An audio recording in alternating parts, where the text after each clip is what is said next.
លោកលោកមានស្រុកកំណើតនៅស្រុកមានវគ្គពណ៌ក្រហមនេះមានស្រុកកំណើតនៅអាកាសของបុកកាមចំណែកឯលោកប្រឹងលោកជាគូរីកភ្នំពេញប្រៃនៅលើនេះហើយក្នុងថ្ងៃនេះវត្តក៏បានសាងការរៀបបងចូលរួមអានសំណើស្លាប់ពីការខាងតបា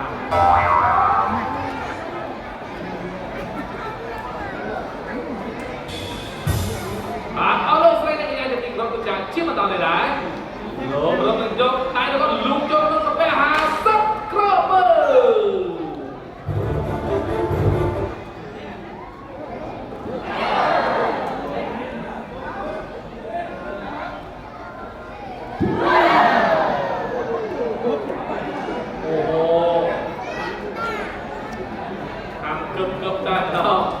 បាទសូមរកចាំទស្សនាទៅមើលតើលោករត់គាត់បានជាប្រាថ្នា